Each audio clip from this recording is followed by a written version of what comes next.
സേഫ്പാൽ wallet എങ്ങനെയാണ് create ചെയ്യുന്നത് നോക്കാം. സേഫ്പാൽ വാലറ്റ് പ്ലേ സ്റ്റോറിലും ആപ്പിൾ സ്റ്റോറിലും നിങ്ങൾക്ക് ഡൗൺലോഡ് ചെയ്യാനായിട്ട് അവൈലബിൾ ആണ്. നിങ്ങൾ ഡൗൺലോഡ് ചെയ്തതിന് ശേഷം ഓപ്പൺ ചെയ്യുന്ന സമയത്ത് ഇങ്ങനെ ഒരു പേജ് ആയിരിക്കും നിങ്ങൾക്ക് കാണാനായിട്ട് സാധിക്കുക.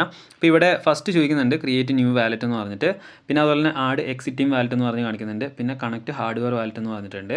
അപ്പോൾ ക്രിയേറ്റ് ന്യൂ വാലറ്റ് എന്ന് പറഞ്ഞാൽ പുതിയൊരു വാലറ്റ് ക്രിയേറ്റ് ചെയ്യുക എന്നുള്ളതാണ്. പിന്നെ അതുപോലെ തന്നെ ആഡ് എക്സിറ്റിംഗ് വാലറ്റ് എന്ന് പറഞ്ഞിട്ടുണ്ടെങ്കിൽ നിങ്ങൾക്ക് സെപ്പറേറ്റ് മെറ്റാമാസ്കോ അല്ലെങ്കിൽ ട്രസ്റ്റ് വാലറ്റോ വാലറ്റും കാര്യങ്ങളൊക്കെ ഉണ്ടെങ്കിൽ അത് മിറർ ആയിട്ടുള്ള രീതിയിൽ നിങ്ങൾക്ക് ഇവിടെ ഓപ്പൺ ചെയ്യാനായിട്ട് സാധിക്കുമെന്നുള്ളതാണ്. അതായത് സീക്രട്ട് ഫേസ് കാര്യങ്ങളൊക്കെ വെച്ചിട്ട് നിങ്ങൾക്ക് ഈസി ആയിട്ട് തന്നെ ഓപ്പൺ ചെയ്യാനായിട്ട് സാധിക്കുമെന്നുള്ളതാണ്.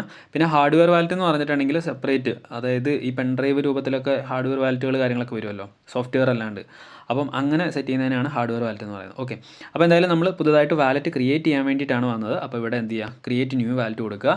ക്രിയേറ്റ് ന്യൂ വാലറ്റ് കൊടുത്തതിന് ശേഷം നിങ്ങൾ എന്ത് ചെയ്യുക, ഒരു പാസ്വേഡ് സെറ്റ് ചെയ്യുക. ആരൊക്കെ പാസ്വേഡ് സെറ്റ് ചെയ്യാം. ഓക്കെ, സെറ്റ് ചെയ്തതിന് ശേഷം നിങ്ങളുടെ ഫോണിലുള്ള സെക്യൂരിറ്റീൻ്റെ സംഭവങ്ങൾ ഇതിനകത്തോട്ട് ഇനേബിൾ ആക്കണമെന്ന് ചോദിക്കുന്നുണ്ട്. അപ്പം അത് വേണമെന്നുണ്ടെങ്കിൽ നിങ്ങൾക്ക് ജസ്റ്റ് ഇനേബിൾ ആക്കാം. ഇനേബിൾ ആക്കി കഴിയുമ്പോൾ നിങ്ങളുടെ വാലറ്റ് അവിടെ ഓപ്പൺ ആവുന്നതായിരിക്കും, നിങ്ങൾക്ക് ഇവിടെ കാണാനായിട്ട് സാധിക്കും. അപ്പോൾ ഇവിടെ സ്റ്റാർട്ട് ബാക്കപ്പ് എന്ന് പറഞ്ഞിങ്ങനെ കൊടുത്തിട്ടുണ്ട്. അപ്പോൾ അത് നിങ്ങൾ ഫസ്റ്റ് തന്നെ ചെയ്ത് വെക്കുക. അപ്പോൾ ആ സ്റ്റാർട്ട് ബാക്കപ്പ് എന്ന് പറയുന്ന ആ ഒരു ബട്ടണിൽ ക്ലിക്ക് ചെയ്ത് കഴിയുമ്പോൾ നിങ്ങൾക്കിത് നിങ്ങളുടെ ആൻഡ്രോയിഡ് ഫോണാണെന്നുണ്ടെങ്കിൽ നിങ്ങളുടെ ഗൂഗിൾ ഡ്രൈവിലോട്ടും നിങ്ങളുടെ ആപ്പിളിൻ്റെ ഫോണാണെന്നുണ്ടെങ്കിൽ ഐക്ലൗഡിലോട്ടും നിങ്ങൾക്ക് ബാക്കപ്പ് ചെയ്ത് വെക്കാവുന്നതാണ്. ഇല്ലാന്നുണ്ടെങ്കിൽ നിങ്ങൾക്ക് മാനുവലായിട്ട് ചെയ്ത് വെക്കാം. മാനുവലായിട്ട് ചെയ്യുന്ന രീതി ഞാൻ പറഞ്ഞുതരാം. അപ്പോൾ ഇവിടെ സൈഡിൽ 3 ഡോട്ടിൽ നിങ്ങൾ ജസ്റ്റ് ഒന്ന് ക്ലിക്ക് ചെയ്യുക, ബാക്കപ്പ് മാനുവലി എന്ന് പറയുന്ന ഒരു ഓപ്ഷൻ്റെ അവിടെ. എന്നിട്ട് ഈ ഒരു 3 സംഭവം നിങ്ങൾ എന്ത് ചെയ്യുക, ടിക്ക് ഇടുക. എന്നിട്ട് ഇവിടെ അണ്ടർസ്റ്റുഡ് കൊടുക്കുക. എന്നിട്ട് നിങ്ങൾ സെറ്റ് ചെയ്ത പാസ്വേഡ് ഇല്ലേ, അത് നിങ്ങൾ എൻ്റർ ചെയ്ത് കൊടുക്കുക. അപ്പോൾ എന്തായാലും നമ്മൾ ഈ ഒരു 12 വേർഡ്സ് മാനുവലായിട്ട് ബാക്കപ്പ് ചെയ്യുന്ന സമയത്ത് 12 വേർഡ്സ് നമ്മൾ എന്ത് ചെയ്യണം, കറക്റ്റായിട്ട് തന്നെ എൻ്റർ ചെയ്യണം. അപ്പോൾ അത് നമുക്ക് എൻ്റർ ചെയ്യാം. ഓക്കെ, നമ്മൾ ആ ഒരു 12 വേർഡ്സ് എൻ്റർ ചെയ്തു. അതിനുശേഷം താഴെ കാണുന്ന വെരിഫൈ ബട്ടണിൽ ജസ്റ്റ് ക്ലിക്ക് ചെയ്യുക. ക്ലിക്ക് ചെയ്ത് കഴിയുമ്പോൾ ഇവിടെ ടിക്ക് മാർക്ക് വന്നതായിട്ട് കാണാൻ സാധിക്കും. നമ്മുടെ ആ ഒരു സംഭവം ബാക്കപ്പ് നമ്മൾ കംപ്ലീറ്റ് ആക്കിയിട്ടുണ്ട്, മാനുവലായിട്ടുള്ള ബാക്കപ്പ് കംപ്ലീറ്റ് ആക്കിയിട്ടുണ്ട്. അപ്പോൾ അങ്ങനെ ബാക്കപ്പ് ചെയ്തതിന് ശേഷം നിങ്ങൾ നേരെ എന്ത് ചെയ്യുക, നിങ്ങളുടെ വാലറ്റ് ഓപ്പൺ ചെയ്യുക.